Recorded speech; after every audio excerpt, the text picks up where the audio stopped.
Hello, good morning po sa inyong lahat. Ito po si Randy Hebron TV. So unang-una, huwag niyong kalimutan na pumunta or makilahok sa April 25 sa SMC. Yung sa TikTokers po, 500k every 5 wins. Sa April 25 na po yan, no pat. Okay. So, paano ba nating mapapanatili or ma-maintain yung score natin sa panalo? Sabi nung isang nagtanong, paano ko daw na-maintain? Unang-una, yung bloodline na binibreed ko, hindi pa bago-bago. Hindi pa iba-iba. Hindi kumot may nakita ka nag-champion, bibili ka doon. May nag-champion na naman ng ganon, bibili ka doon. Nagalingan ka sa manok na ganon, bibili ka doon. So every year nagpapalit-palit ka. Hindi po ganon. Kabisaduhin mo muna yung binibreed ko. Binibreed mo. Then saka ka magdagdag kung nagandahan ka, paunti-unti lang. Pa-testing lang. Napakahirap po kasi ng puro tayo breed. Puro tayo umpisa tayo sa bloodline na ganon, sa Boston man o sa Roundhead ni ganon, o sa Roundhead ni taga doon sa North, o kung kanino man dyan, paiba-iba kayo. Pero hindi nyo kasi matatapos, tsaka hindi nyo kasi masusubaybayan, lalo na't madami kayong bloodline. Pero kung isa, dalawa, tatlo, kahit apat na bloodline, madali lang. Yung akin napakadali. Kasi lahat ng ipinapasok ko, Boston Roundhead. Tsaka hindi ako nag-iiba ng pinagkukuhanan. Kung magdagdag man ako, yun at yun din. Kaya lang, meron din ako na breed na galing sa kinukunan ko na napapagdalawa o tatlong pamilya ko sila na napapabalik ko na lang din sa sarili kong linyada. Kaya na-maintain ko yung score ko. So yun, unang-una yun. Pangalawa, yun at yun din ang humahanda ng manok ko. Ako pa rin ang tumatari, ako pa rin ang nagpo-point, at ako pa rin yung nagkukondisyon. Pero syempre, hindi ko naman yan kayang lahat kung wala akong helper or assistant. Even sa breeding, may assistant breeder ako. Even sa conditioning, may assistant din. So, lagi kong sinasabi yung gagawin. Kahit maging tao ka sa akin na wala kang alam, basta marunong ka lang magpatuka, marunong ka lang umintindi, pwede kitang assistant ko. So, yung ibang natuto sa akin, nag-iba na ng farm. Yung iba nagsarili na, yung iba may sarili ng farm. Sabi nga nila, hindi naman ako nagsasabi, yung ibang nakakakilala sa akin, pag kay Randy Hebron ka na natuto, dahil lagi mo siyang kasama or napapasok ka sa kanya, balang araw, pag nagka-farm ka, iba alam mo. Kasi yung pagmamanok ko through my experience, at saka kay Doc Teddy Tanchanco, madami din akong natutunan at ako'y estudyante rin niya. Tsaka doon sa mga ibang seminar, doon sa mga pinanggalingan kong mga feeds company na mga naging endorser nila ako, nagsama-sama na. Tsaka sa BMake, yun. So yun, kaya na-maintain ko. Kasi minsan, maganda score mo, magpapalit ka ng handler, iba alam niya, iba galawan niya. Pero ako kasi yun din ang score ko every year, lumalamang pa sa panalo. Kaya lang kung minsan, hindi natin masungkit, nagra-runner up tayo. Pero ito, itong year na to, 2025, tatlong champion tayo ng 5 cup, 5 stag. Yung mga 3 hits, 3 stag, hindi naman natin yan binibilang. Gawa ng 3 lang eh. Pero syempre, madaming scores doon sa mga ganong labanan. So, yun lang yung isa. Kaya doon sa mga baguhan na gustong mag-breed, gustong pumasok sa pagmamanok, aralin nyo na po talagang maigi. Paano magpalaki ng sisew, paano mag-breed, paano magpares ng babae sa lalaki, or lalaki sa babae, paano magkabit ng tare, at conditioning. So, ang importante dyan yung pagpapalaki ng sisew. Tsaka yung pagpapares ni lalaki sa babae. So, yun.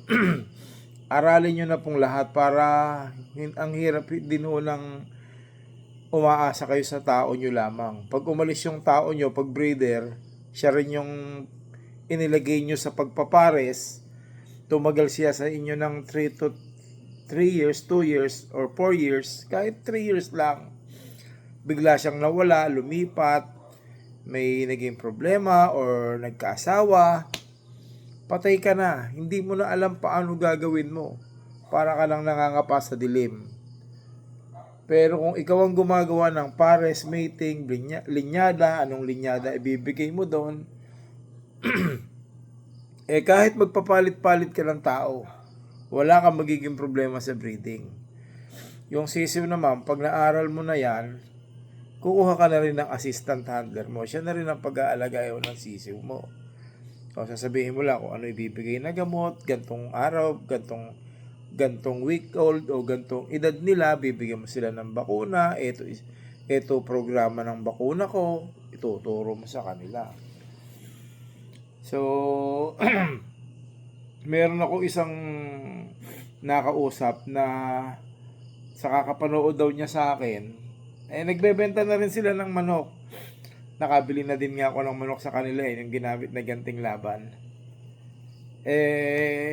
Malaking bagay daw yung mga tinuturo ko na ina-upload ko sa YouTube.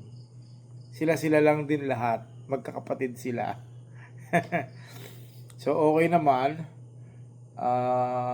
Nakakabenta na rin sila.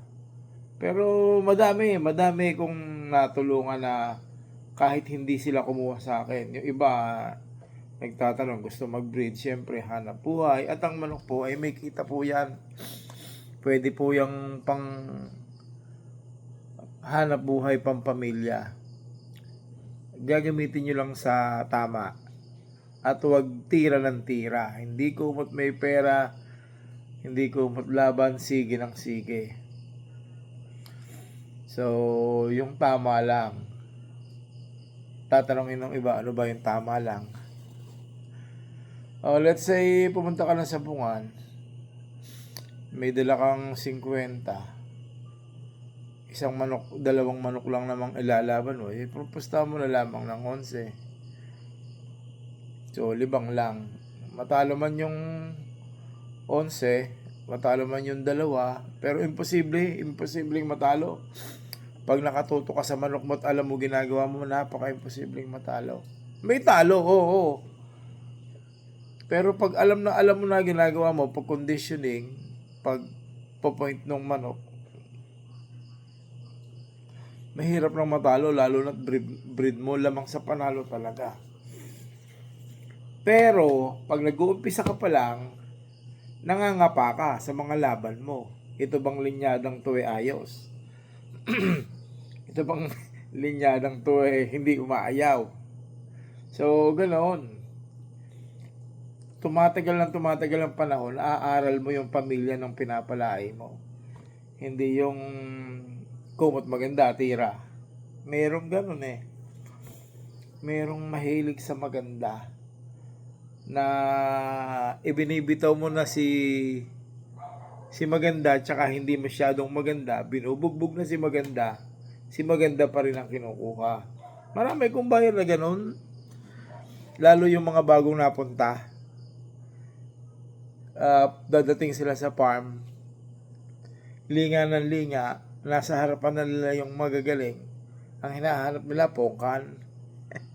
Kasi yung manok ko may pongkan naman, may light naman, pero hindi masyadong madami. Kasi nga, mas gusto nga yung lamang yung Boston, kaya medyo darker ng bahagya. Pero may lumalabas na light, may lumalabas din naman. Minsan dadating, titingin, tutuloy na daw sila. Sige sir, ba't tutuloy ka na? Hindi ba nagustuhan ng manok? Wala eh. Kung ibitaw natin, sabi ko, ayaw niya. Hindi, wag na. Sabi, bitaw natin kahit 3 lang. Pag wala kang nagustuhan, imposible naman kako. Hindi binitaw. Binitaw ko yung 5 pares. So, yun. Nakuha niya 6. So, hindi ko nababanggitin kung sino yun. OFW yun. Talagang pumasyal siya dito. Pero nakakuha na siya ng manok sa akin. Ako pinapapili niya, nanalo. Nung umuwi siya, pumasyal siya. So, yun ang nangyari. Kasi ang hinahanap niya, pogi, pero para sa akin, kung ulutan lang din ang hinahanap nyo, maghanap na kayo ng medyo dark para hindi mahirap ilabam sa pares. Yun nakuha niya, champion. So, yun ang mga kwento ko. Regarding naman sa sisew,